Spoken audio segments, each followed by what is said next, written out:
Hi, how you doing? Hey, Jack, good stuff. Hey. Hey. Hi. Hey, it's Vegas. Hey, looking good, looking good.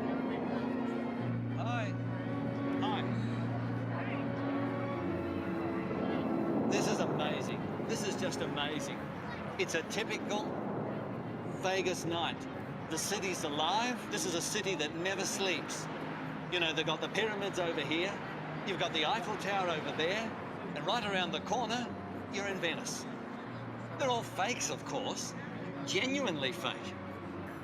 In fact, they say that most people prefer this over the original. Now, what are you guys doing here? What does it look like we're doing here? Anyway. Why are you filming without me? Who are you? I'm the real you. No, you're not. I'm the real me. Now listen, you prove it. Will I... I'm out of here.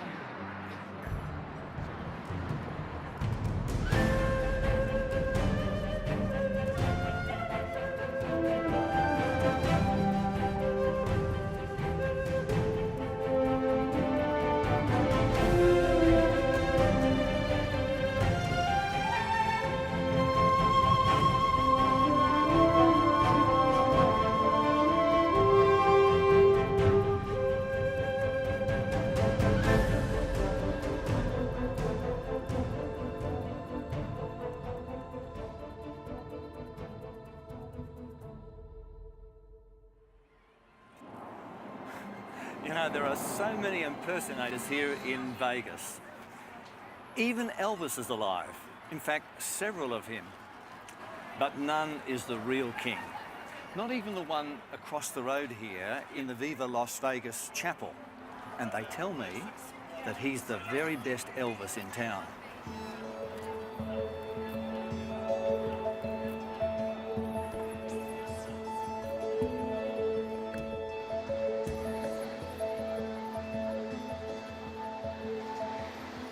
Nothing's beyond being copied. For the record, this is the real Eiffel Tower, and I really am in Paris. I'm here on the hunt for the ultimate counterfeit.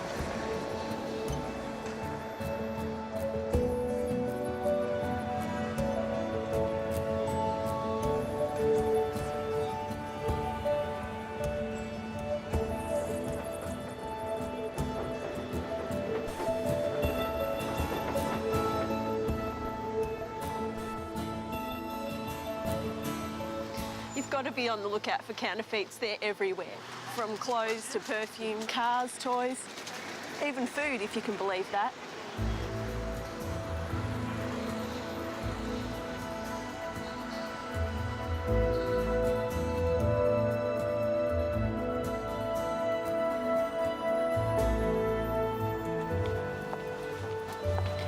Roughly translated, this street I'm on is called the Road of a Crook, or a cheat. Rather appropriate address for the place I'm headed to.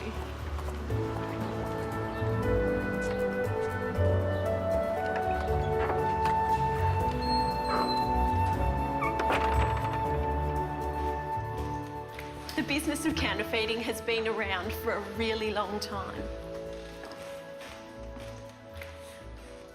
These stoppers are the oldest counterfeits on display. And it says here that they're about 2,000 years old. And they were used to seal pots filled with wine. So that's the real one, and these here are the fakes. I bet the guys who made these counterfeits would be pretty amazed at how far counterfeiting's come in the last 2,000 years. Today it accounts for about 7% of global trade and costs the world's economy around $500 billion a year.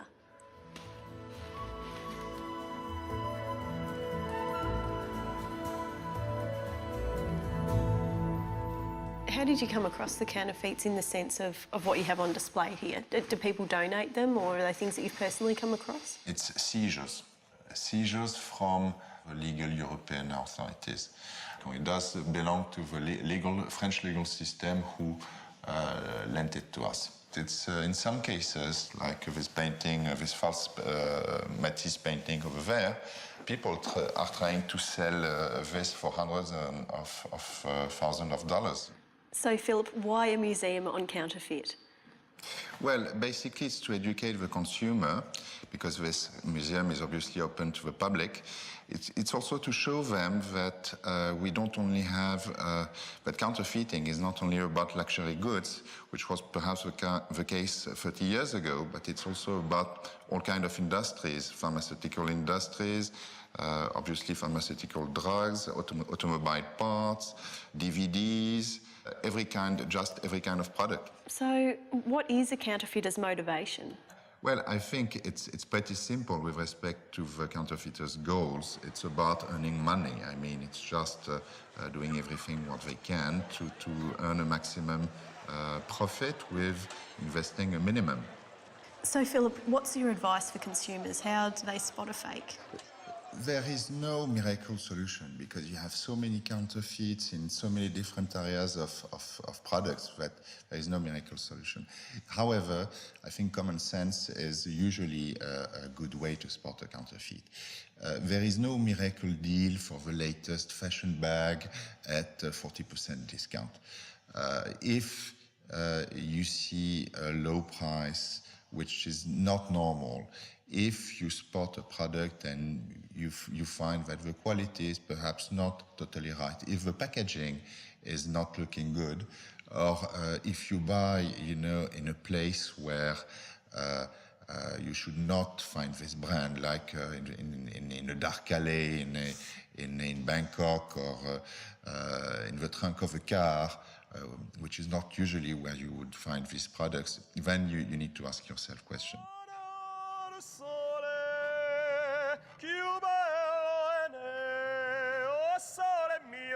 Stand fronte a te, o sole mio, stand fronte a te, stand a fronte a te.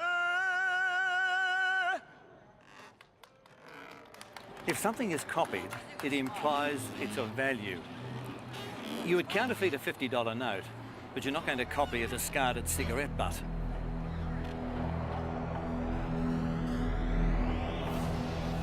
Fakes are hard to spot, even next to the real thing. And sometimes they're so good, we don't even care whether they're genuine.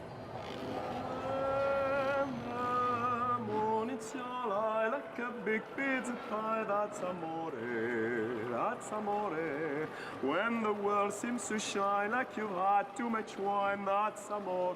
So, how do you know if something is the real deal or not? How can you tell if the ride you're on is taking you in the right direction? Well, you need to know where it came from, and you have to know its history.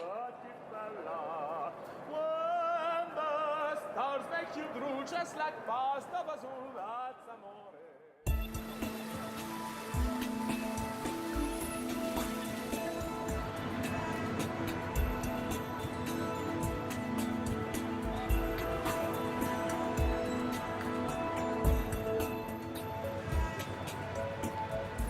The most brilliant and insidious counterfeiting scheme the world's ever seen had its origins in this city almost 2,000 years ago.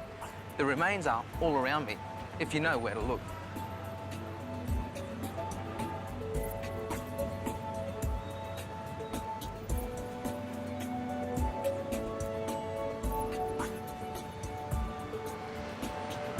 The original product, if you will, began with Jesus, who lived on the outskirts of the Roman Empire, about 2,000 kilometres that way.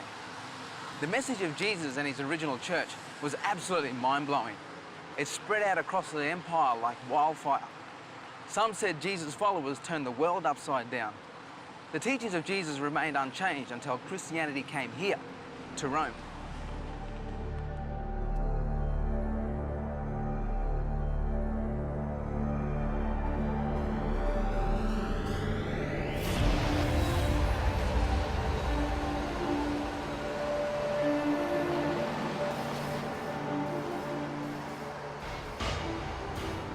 In many ways, Rome was just like Vegas. It was a city of excess, a city of entertainment and indulgence. A difficult place to survive if you're going against the crowd.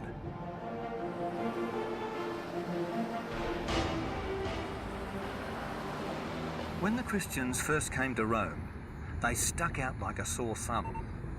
The message they taught was different. It was an uncompromising message of graciousness. They claimed that their Jesus, who had been crucified and returned to life, was the only way to salvation.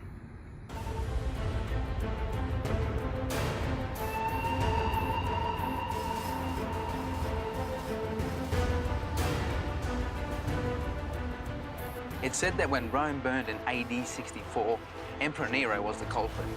Yet he pinned the blame on the Christians. Many were thrown to the lions, crucified and burned.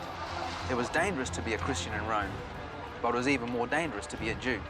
They were seen as the most disruptive group in the empire.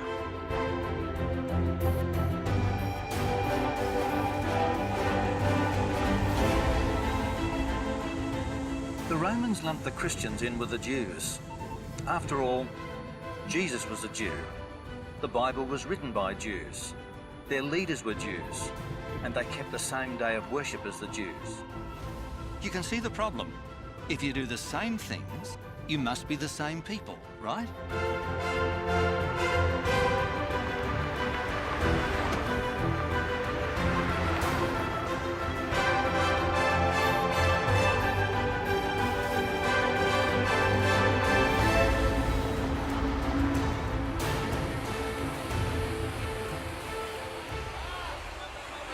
Time passed.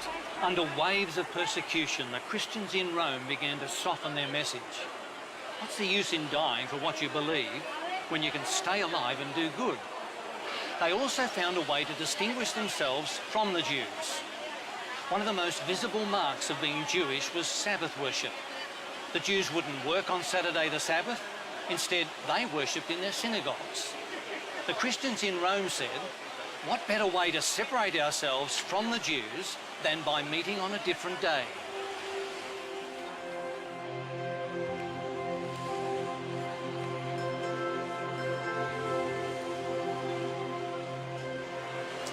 And soon the Christians in Rome were keeping both Saturday and Sunday. Christians everywhere else, Jerusalem, Corinth, Milan, still worshipped exclusively on Saturday. But when they visited Rome, many accommodated the practice of the Roman Christians. As Ambrose, the Bishop of Milan, said, and I'm sure you've heard this proverb before, when in Rome, do as the Romans do.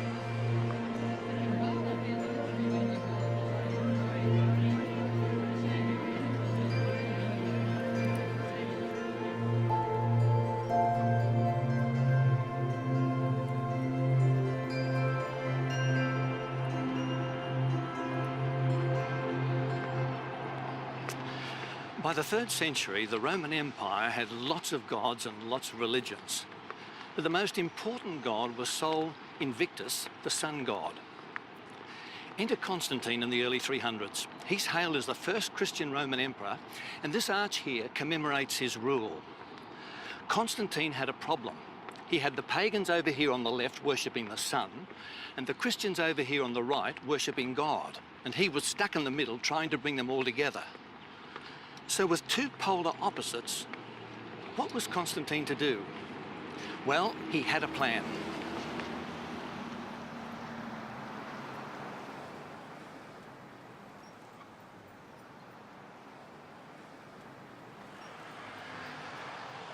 Constantine decided to bring order to the worship chaos and unite everyone under one god. The sun god worshippers already worshipped on Sun's Day, Sunday, and many Christians had taken on Sunday as a second day of worship to distance themselves from the Jews.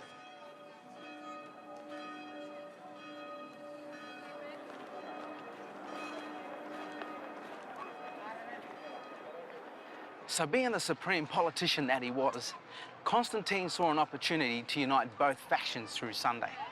He introduced an edict making Sunday an official holiday. The benefit to the Christians was freedom from persecution. All they had to do was worship on Sunday. To sweeten the deal, Constantine became Christian. He offered the power of the Roman Empire to evangelize the world. All the Christians had to do was agree to completely transfer their biblical day of worship to the day of the sun. Constantine united everyone, no matter what they believed, under this common day.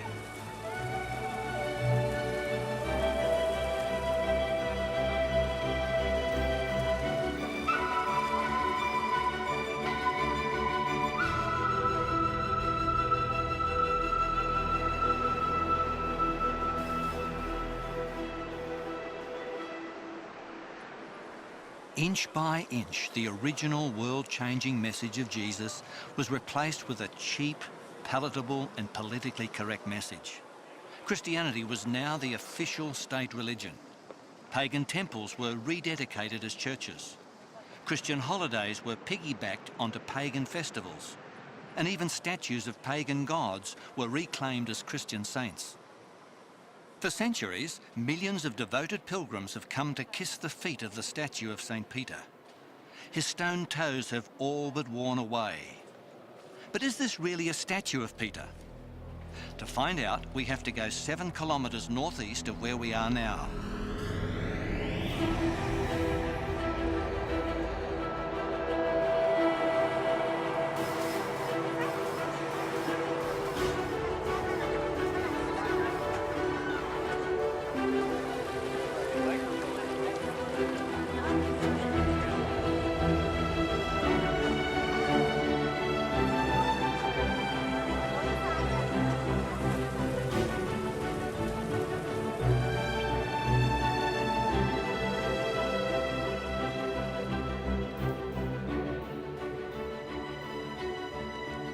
This is where the statue of St. Peter originally came from, the church of Santa Maria ad Martyrs.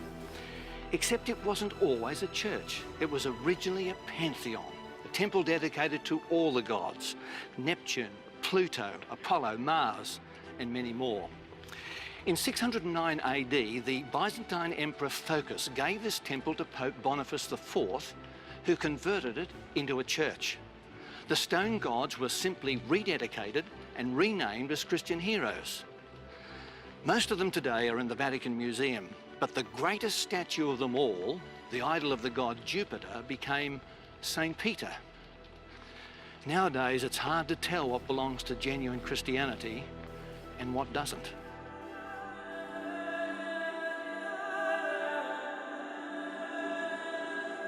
In some cases, people buy counterfeits and think they are just genuine products, and it's bad for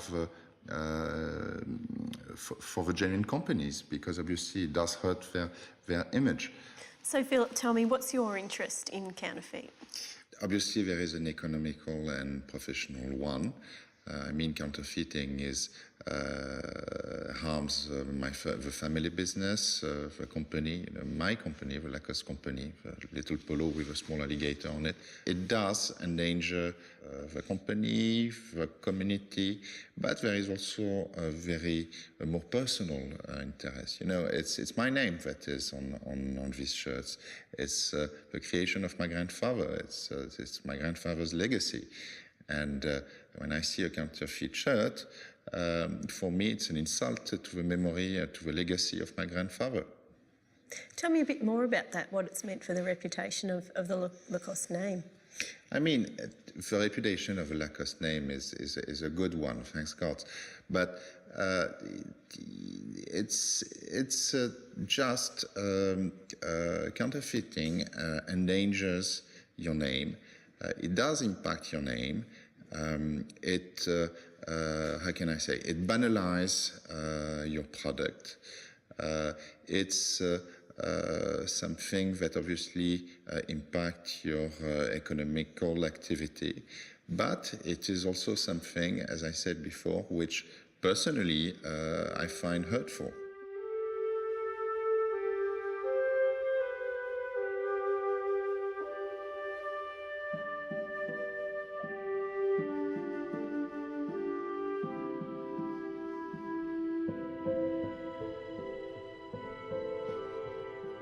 If God had a brand or a logo, it would have to be the seventh-day Sabbath. It's at the heart of his law and identifies him as the genuine owner of planet Earth and everything in it, including you and me. In 6 days, God created the heavens and the earth and all that's in them, and rested on the seventh day.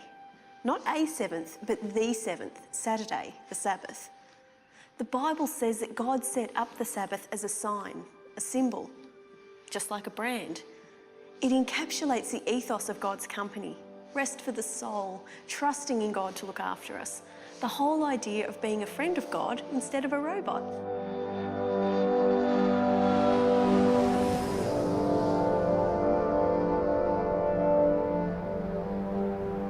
So the Ten Commandments show clearly that the seventh day of the week, Saturday, is the Sabbath, God's day of worship. And if you go right back to creation, the beginning of history, God created for 6 days and then rested on the seventh. So why then do most Christians keep Sunday the first day of the week? And does the day you worship on even matter?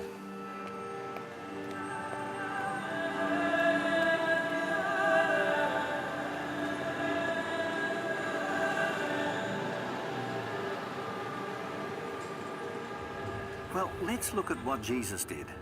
He never kept Sunday, God never blessed Sunday, and the apostles never kept it. It may surprise you that nowhere in the Bible is there any evidence of a change from the seventh to the first day of the week. What does that mean? Could Sunday be the greatest counterfeit of all time?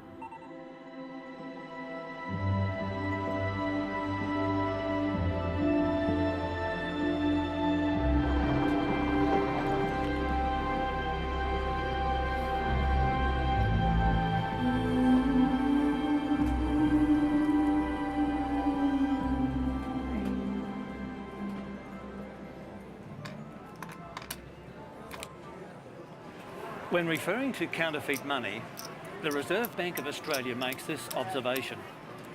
To determine if a suspect banknote is a counterfeit, it is best to compare it with a banknote that is known to be genuine.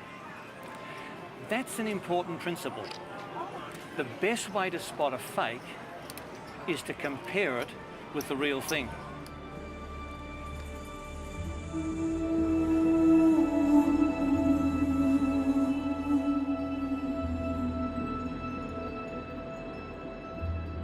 This fake was actually in a very famous art gallery here in Paris until it was discovered to be counterfeit. Tell you what, I bet they were pretty annoyed when they found out it wasn't genuine. But some fakes, if you get taken in by them, well, the consequences are a little more serious than a bruised ego.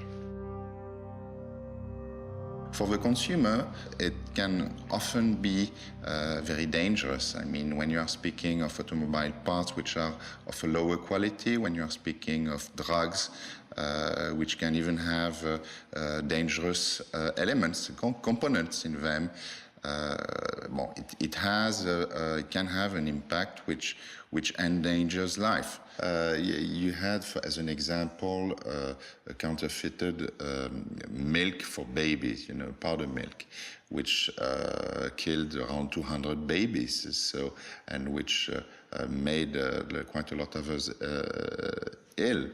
It's a condom that is not going to protect you against all the disease you can get, and especially AIDS.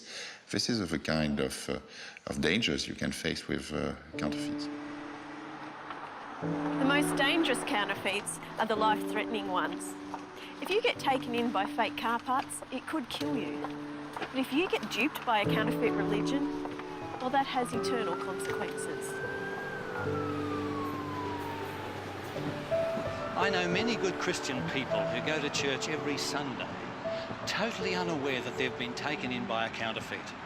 You see, for the early part of my life, I was brought up to follow the tradition of keeping Sunday. But then I read about the Bible Sabbath and the counterfeit. And I know how I felt when I realised I'd been taken in. If you're anything like me, you might even be thinking, well, nice story, Jeff, but so what? Well, consider this. One of the devil's many strategies from the beginning was to question the word and authority of God. The first thing he said to Eve was, did God really say you can't eat from any tree in the garden? What God had actually said was, you can eat from any tree except this one. This first counterfeit statement was designed to undermine the authority of God. God was saying that one tree was different to all the others. The devil said, no, all trees are the same. And you know what? He uses a similar argument against the Sabbath. It doesn't matter what day you keep. They're all the same. So why not worship on Sunday? Well, the seventh-day Sabbath is God's brand, his logo, his holy day. It's stamped with his authority. So to change it is to challenge the very authority of God. And you know what? You'd expect the devil to target something that's important. Sabbath, the genuine article, stands for everything most important to God. Compassion, relationships, and love. And like a brand or a logo, represents all that a company stands for, its values and its authority. So the Sabbath represents the Creator and everything he stands for. The counterfeit Sabbath undermines all of those things. So how can we be protected from the counterfeits? Well, that's where the Bible comes in. It's God's safeguard against deception. And the Bible's silence on Sunday is clear. So, what's in a day? Everything.